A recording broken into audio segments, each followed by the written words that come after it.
Hello, my name is Stephanie Duarte, and this is my Mary Wollstonecraft audiovisual assignment for class POT 3003. Now, through quote 1, Mary Wollstonecraft establishes that she earnestly wishes to uncover what true dignity and human happiness consist of. However, in doing this, she also chooses to highlight that she is choosing to view women as rational creatures instead of how society has painted them out to be, in a sense of perpetual childhood or simply unable to stand alone. Now, this brings us directly into our next point as to why is she making this argument? Why does Mary Wollstonecraft feel compelled to make this argument? And in quote 1, she also expresses that through this wish, she essentially wants to persuade women to endeavor to acquire strength of both body and mind.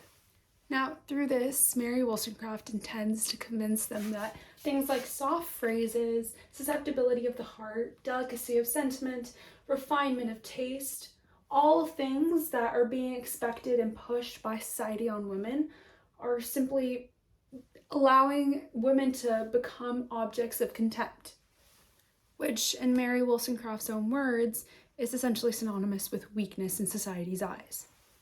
Now, in quote 2, Mary Wollstonecraft essentially continues by setting up a framework for why exactly she is making this argument. And so she goes on to state that pretty feminine phrases are essentially used by men to soften the blow that they're essentially slaves who are dependent on men. Now, Mary Wollstonecraft also goes on to establish that society has certain expectations of women. And essentially, society expects women to have sweet docility of manners, exquisite sensibility, and in turn, society is posing this view that women are considered the weaker vessel.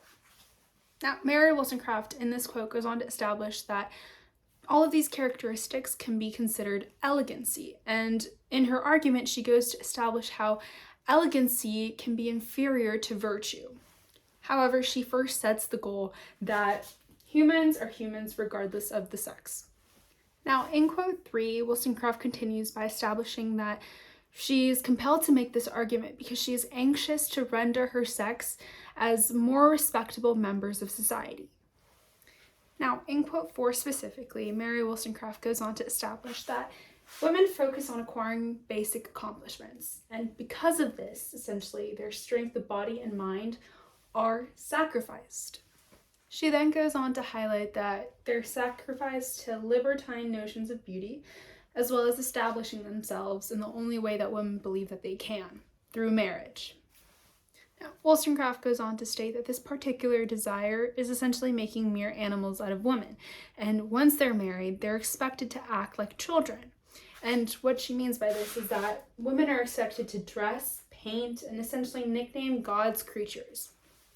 Now, in quote 5 specifically, Wollstonecraft goes on to establish that women are in the position that they are now because of the instruction given to them by the Constitution of Civil Society. And essentially, this has rendered them insignificant objects of desire. And therefore, this further establishes why exactly Wollstonecraft is compelled to make this particular argument. And essentially, she feels that in doing so, she believes women should be more masculine and respectable, and she believes that she is pushing this notion forward. Now, in quote 6, Wollstonecraft further establishes that she wishes to see women progress instead of retarding because of societal norms. And this further reinforces why exactly she's making, she feels compelled to make the argument of what true dignity and human happiness essentially consist of. Now, moving on to the next part of the question on what Wollstonecraft believes are the requirements of true dignity and human happiness. However, in order to answer this question properly, we have to break the question up and establish what Wollstonecraft believes are requirements of true dignity and essentially what she believes are true requirements of human happiness. So first, we're going to start off with true dignity. Now, through quote 7, Wollstonecraft establishes that proper education is a requirement of true dignity. And she does this by highlighting how proper education essentially makes it possible to speak with more precision and essentially enables a well-stored mind. Now, in quote 8, Mary Wollstonecraft goes on to establish that a requirement of true dignity is to not be enslaved. And essentially what she's saying is that freedom is a requirement.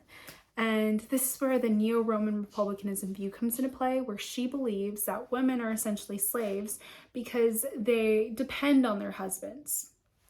Now, the neo-Roman Republican view that we discussed in class is essentially that if anyone has the power to arbitrarily remove their goodness, essentially they have a domination over the other, and this essentially, in Mary Wollstonecraft's eyes, hinders dignity.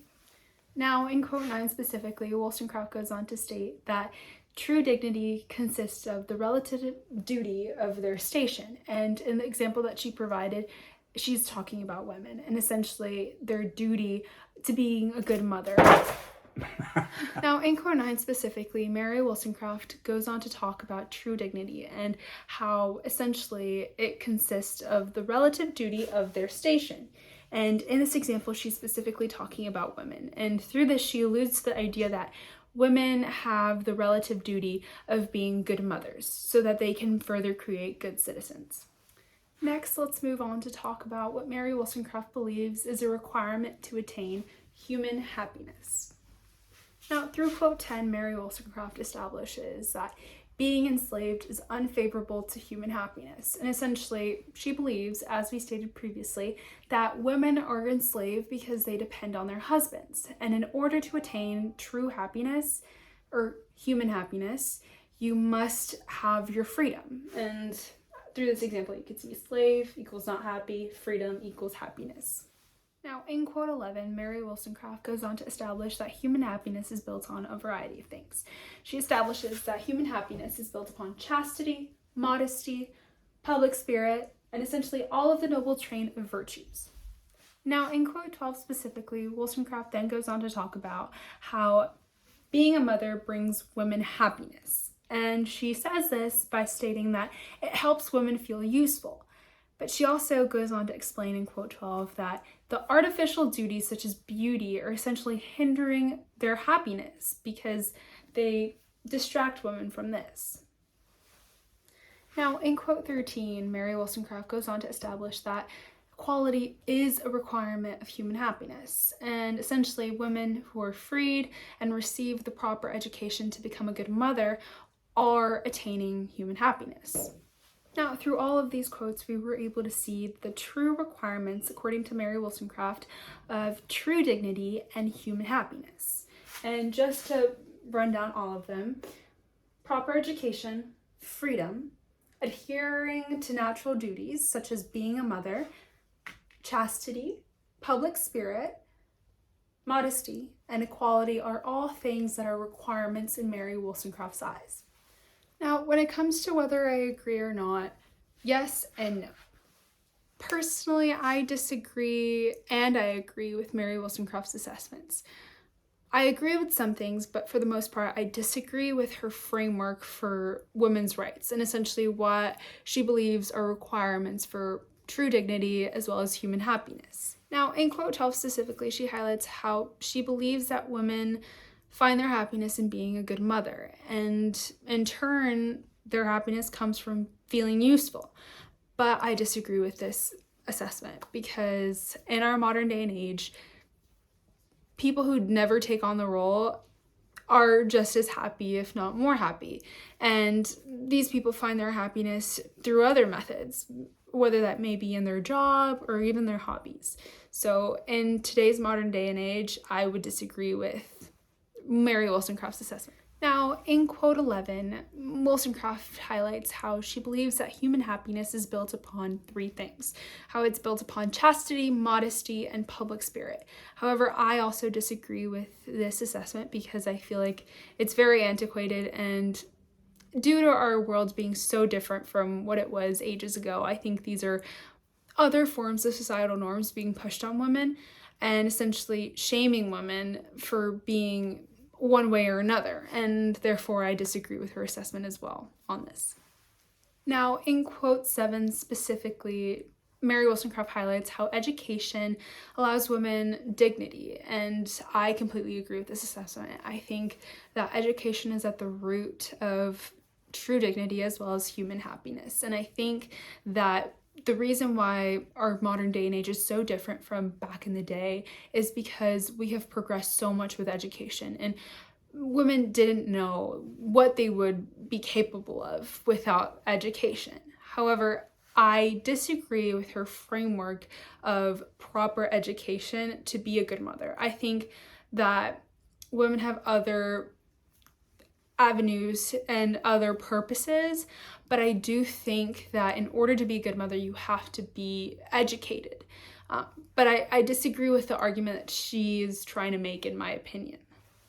Now, in quote 13, Mary Wollstonecraft highlights how equality is super important in order to obtain human happiness, and I completely agree. She goes on to state, and I quote, until ranks between men and women are confounded, human happiness and true dignity will be out of the picture. And I completely agree. I think that until, we're all equal, human happiness and true dignity cannot be acquired. And you can see this through some of the quotes that I presented within this audiovisual assignment. The fact that women depend on men and are essentially enslaved in Mary Wollstonecraft's eyes is a prime example of equality being at the root. And essentially, without equality, human happiness and true dignity cannot be acquired. Therefore, as I said previously, I agree with some things, but I mostly disagree with the framework that she provides for what women's role should be. And essentially, overall, I really enjoyed learning about Mary Wollstonecraft, but that's kind of where I'm at. I agree with some things, but I disagree with most.